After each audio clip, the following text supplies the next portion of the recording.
The showing of JoyNews' documentary, Sick Hospitals, nearly disrupted sitting in Parliament yesterday. The documentary, which details the hopelessness in a number of public health facilities in Ghana when it comes to basic equipment, was shown on the large screens of the House of Parliament as part of ranking member on the Health Committee, Kwabena Minta Akando's debate of the President's message on the state of the nation. But some NPP MPs, led by the First Deputy Speaker, Joseph Osei-Owusu, will not allow that. Parliamentary Affairs correspondent Ashanti reports.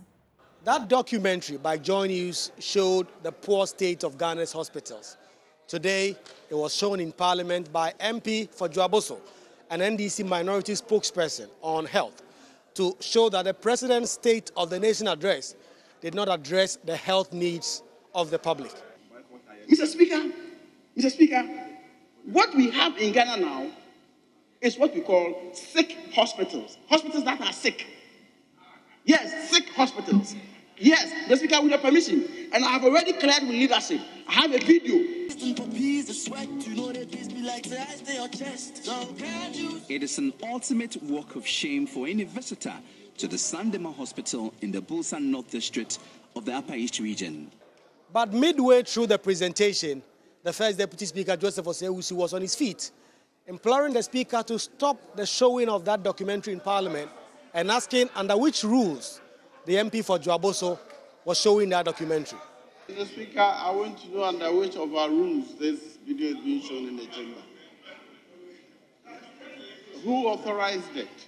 And who gave instructions for the public to play that? Our rules must guide what we do in the chamber. Some more NPP MPs, including Samuel Atachia, and then a former Minister for Environment, Science and Technology, also registered their displeasure. This house. What is the meaning of this? How can we validate what he's trying to show us? What is the source of this? If, with respect, if this is an ancient matter that he's trying to force on our imagination, how do we know it? So please, Honorable Speaker, it cannot be authenticated, and therefore you shouldn't feed us with propaganda. But you have to know that if you are doing, I saw some pictures of clients, and I submit that it's unethical to present clients in those settings, hospital settings, without their permission. So, Mr. Speaker, even if leadership agreed, I would have objected that they erred in that agreement. It's unethical to show patients in that kind of situation. You do not have their permission to show that permission. Well, eventually, this documentary was curtailed. It was not shown in full on the floor of the House. But the minority made that point clear, that this is a new precedent that they will be seeking to hold even the President and ministers responsible for on the floor of the House if they ever come and try to show documentaries or any other audiovisuals as part of making their case on the floor. I discussed that issue with you. You directed that I discussed with leadership. Mr. Speaker, I discussed this issue with the minority chief whip and the majority chief whip. I even gave him a copy. I sent a copy to him. Mr. Speaker, I don't do things by heart.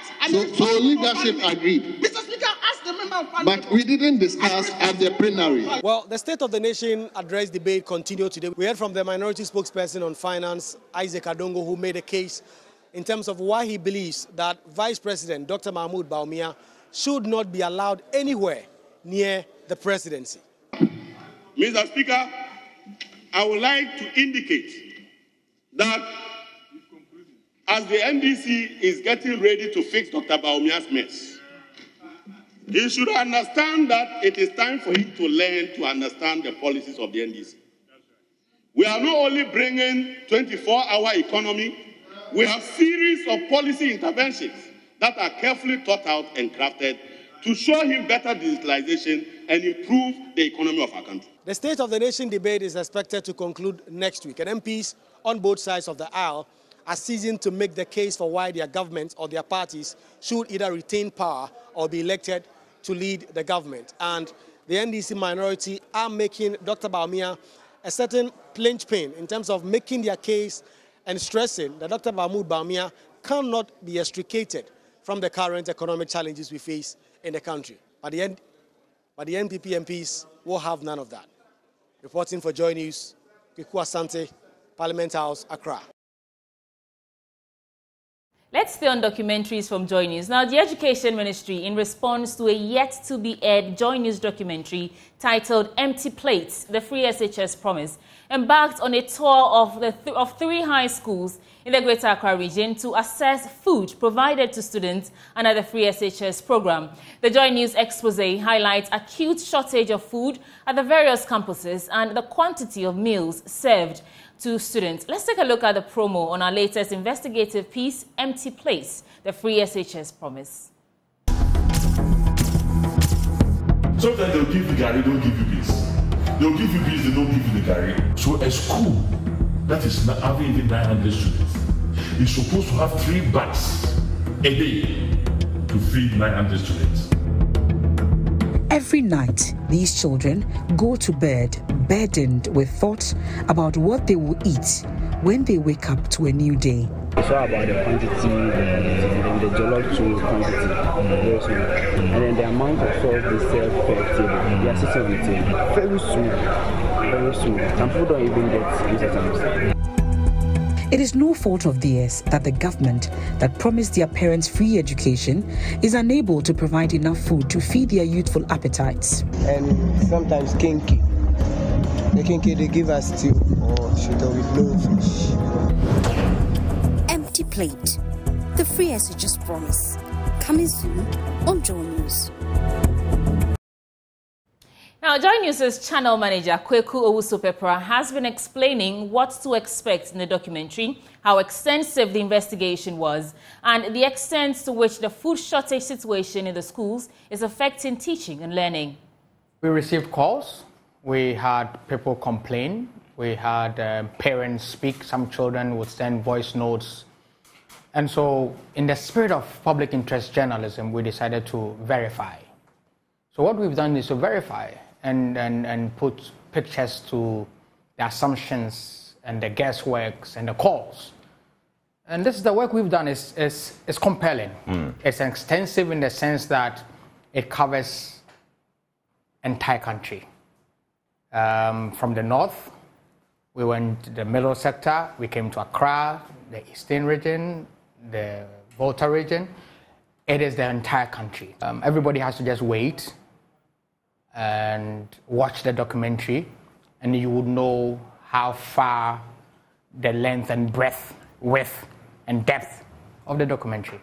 Our story is about the quantity of the food that is served. The story reveals a lot about who gets what to eat. And it is not for any reason that the story is titled Empty Plates. It's a metaphor to give expression to what you find in the dining halls. So what we have done here is to give meaning to the struggles of the students and to let the powers that be know that yes, the free SHS is a good policy.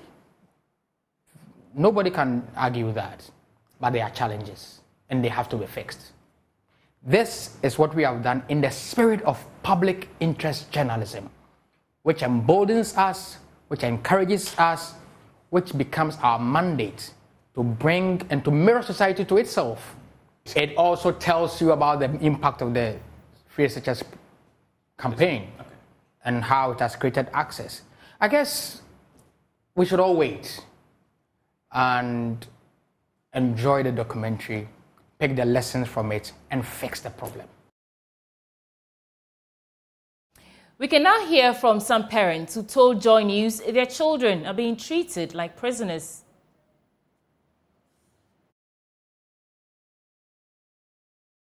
And another concern is their food. To be frank, they are not eating any better food at all. So every time she will call, that mommy, I don't have money.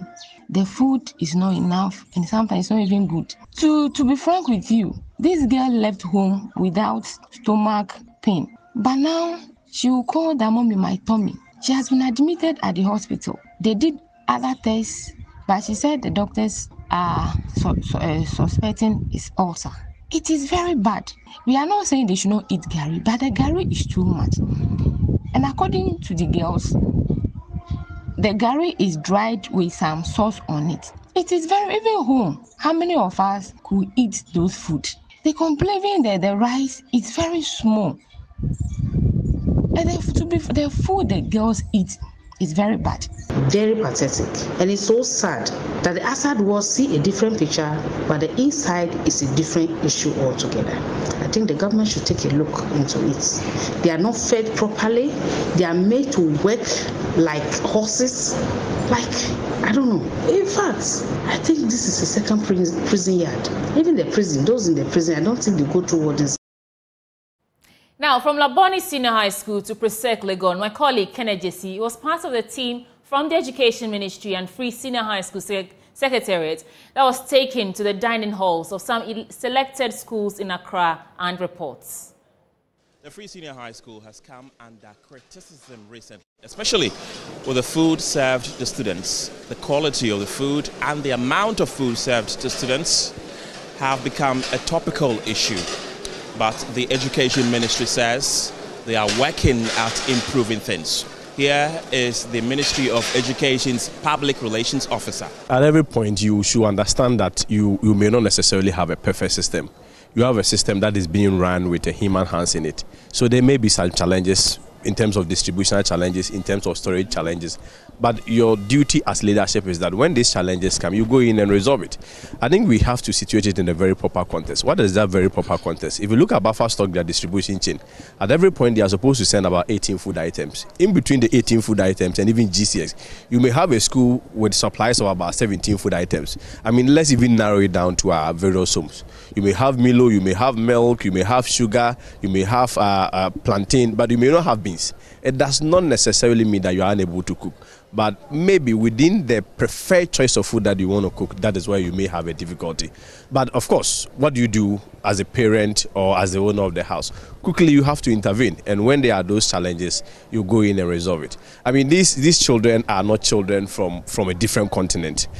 They are our own children. They are our own brothers and sisters. So our biggest priority is to make sure that they are being fed morning, afternoon, evening. At the Laboni Senior High School, the students tell me that although they are given breakfast, lunch and supper every day, it is not always that the food is balanced. There are slight instances where it's not balanced. It's just once a while.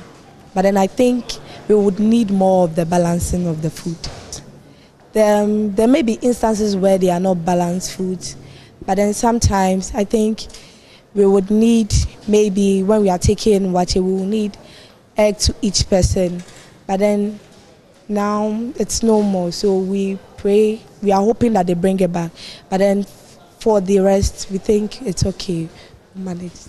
The Education Ministry took us on a tour to 3 secondary schools in the Greater Accra region: St. Thomas Aquinas, Presbyterian Boys Secondary School, and Laboni Senior High School.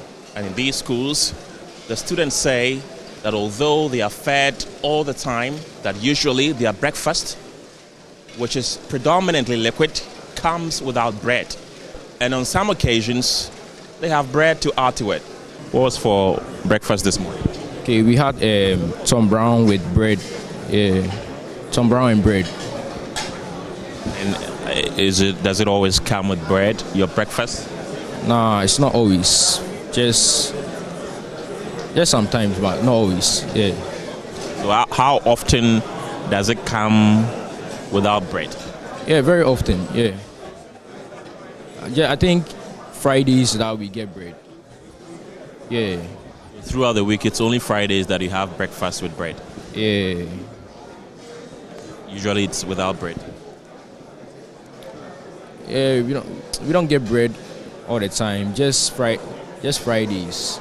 So most of the times, me personally, I come Fridays because I like that. Because there's bread. Yeah, the bread on Fridays. Yeah. Not long ago, Africa Education Watch advised government to allow parents who have their wards in boarding school to pay for the free senior high school. The National Democratic Congress NDC has also said that they will review the free senior high school should they win power come December. But the question is, will that review ever happen? Time will tell. From Presec Legon, Kenneth Jesse for JoyNews. Right. So now Chief of Goma Budumburam, Nana Kojo Esel II, says dead bodies and skeletons have been found in some of the abandoned rooms at the Liberia camp. This was after debris from the demolished area have been evacuated by the traditional authorities. The Goma Fete Traditional Council demolished parts of the Budumburam camp, which has been hosting refugees mainly from Liberia. The move was to pave way for the expansion works on the Kaswa-Winneba Road. The chiefs also cited increased criminal activities as basis for the demolition. The exercise was, however, halted after the Central Regional Security Council visited the site, and the chiefs subsequently agreed to give the people 1 month to evacuate. The traditional authorities have started clearing debris from the demolition exercise. Chief of Goma Budumburam, Nana Kojo Esel II, said bodies and skeletons buried at the camp were discovered.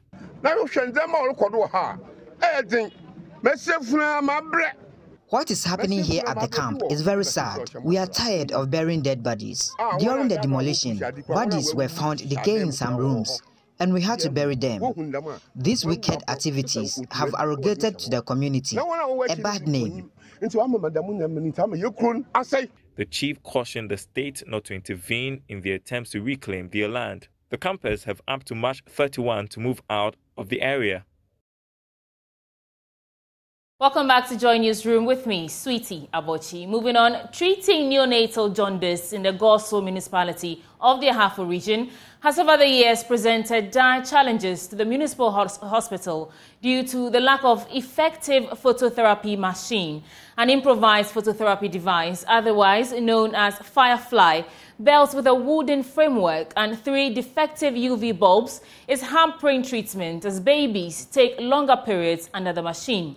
An NGO, Redeeming Hands Foundation, has provided the hospital with its first ever Firefly phototherapy machine to ease the burden and facilitate quicker treatment of neonatal jaundice. From 2015 to 2019, Ghana witnessed a concerning escalation in neonatal jaundice cases, with reported numbers rising from 3,031 to 9,273. Neonatal jaundice emerged as the 3rd highest cause of admission for newborns at the Konfanorte Teaching Hospital. Here at the Goso Municipal Hospital, an improvised machine was made to treat the condition to avoid referral to other centers outside the region. Unlike the wooden improvised machine, the phototherapy Firefly machine works faster to decrease the amount of jaundice in the blood. Irene Adofua Entry is head of neonatal intensive care units at the hospital. We are using bulbs, the blue bulbs, attached to a wooden table. So that is what we are using for now. That's what we use to manage it. It's working, but this is the situation. We don't know how the rays of the light waves that we are giving to the baby. Maybe if a baby is supposed to be under the photo for about 48 hours, the baby can go maybe about almost a week before the jaundice will resolve after we have done our investigation. So with the proper equipment, we know that our outcomes of jaundice will be far better this time. In 2022, the cost of the Firefly phototherapy machine was 27,500 Ghana cedis, but it is currently sold at 62,000 Ghana cedis. Director for Redeeming Hands Foundation, Wendy Boatma Ofori, is prevailing on the government to make provisions for hospitals to afford the machines to curb neonatal complications in babies. I think they are not in tune with how the complications that come with untreated neonatal jaundice. There are no provisions made for the hospitals to afford these kinds of machines. I think people in opinion leaders and people in positions to take this up, because some of the kids are ending up with cerebral palsy, some are ending up losing their hearing and all that. All those things can be curbed if there was an available phototherapy machine. I mean, if you're a mother or you've had a child who has suffered neonatal jaundice, you know the effects, the toll it has on the mother, the toll it has on the, the care providers and everything.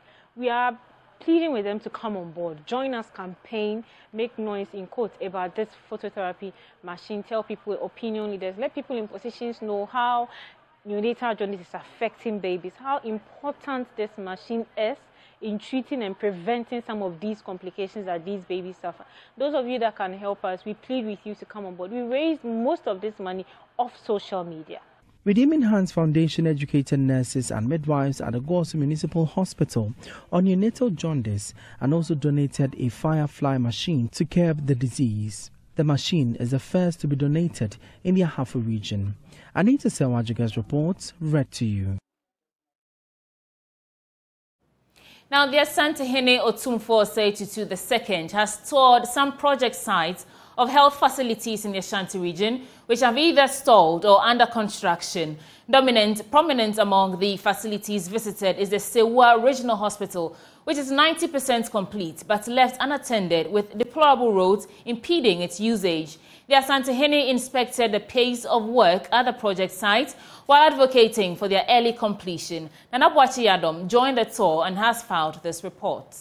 The Asante visited 3 project sites in the Ashanti region, including the ongoing renovation works he is spearheading at the Komfo-Anokye Teaching Hospital, the stalled Sewa Regional Hospital, and the Mother and Baby Unit at the Menchia Hospital. The comprehensive renovation and modernization of the Komfo-Anokye Teaching Hospital has reached a 60% completion rate. Otumfuo has been leading the Hillcath project through a $10 million public fundraising exercise to renovate the traditional wards of the hospital. Samuel Edubwache is the chairman of the Hillcath project. Komfo-Anokye is not going to leak any further when it rains. One of the major problems of Komfo-Anokye was the fact that if it rained today, for 2 weeks, some of the wards will be leaking.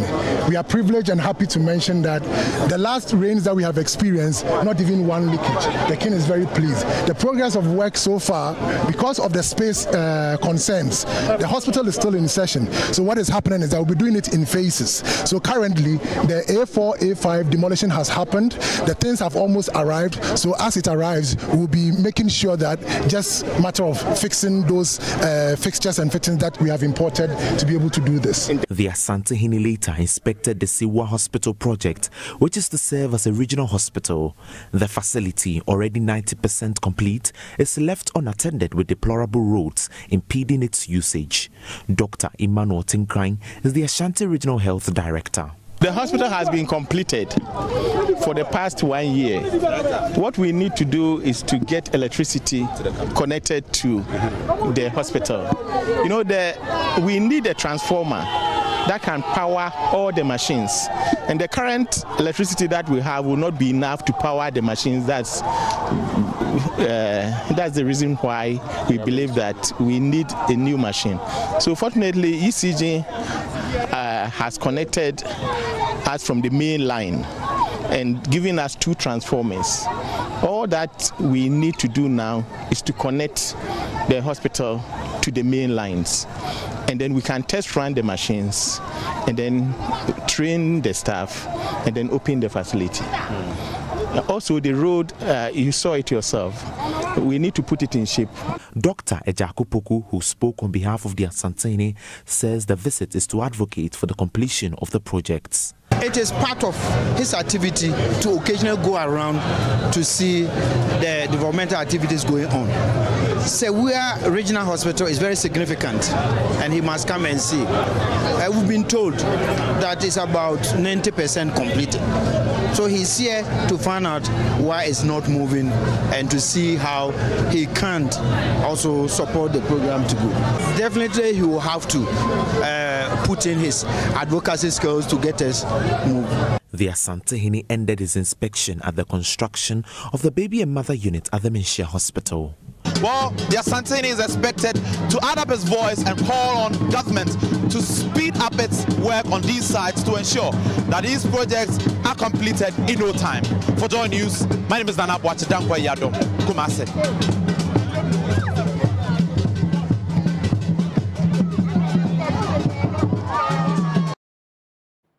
In other stories, the number of hearing-impaired persons who visited the Upper West Regional Hospital is on the rise. The rise is attributed to a number of factors, including family history, inserting of foreign material into the ear, and children born with neonatal jaundice. Speaking at a deba held as part of activities to mark World Hearing Day, ear, nose and throat nurse at the Upper West Regional Hospital, Ayini Cynthia, noted that despite the increase in cases, the hospital has no resident audiologist to attend to them and has to depend on the service of a visiting audiologist despite the facility equipped with the machines to deal with it.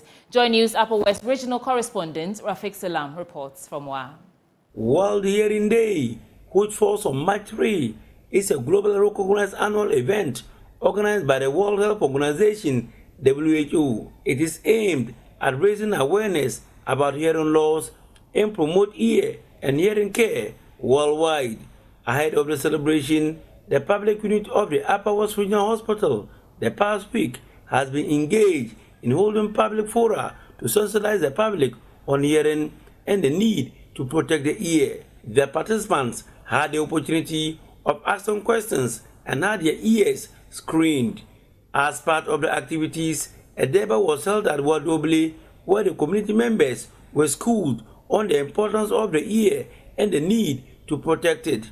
Madam Lubaba Tusali is the nurse manager of the Upper West Regional Hospital. So we try to tell them what the ear is, what entails in the ear, what causes that kind of damages to the ear. The little thing that you can do to the ear by not knowing and to cause hearing impairment. So those are the things that we want to create the awareness and to encourage them in case of any little thing affecting the ear, nose and throat, they report early for early treatment so that it will not aggravate to hearing impairment. Ear, nose and throat ENT nurse at the Upper West Regional Hospital, Ayini Cynthia, who also doubles as the unit head of the hospital, noted that there has been an increase in cases of persons who come to the facility having challenges with their hearing. She noted that though the hospital is equipped with machines, they have no resident audiologists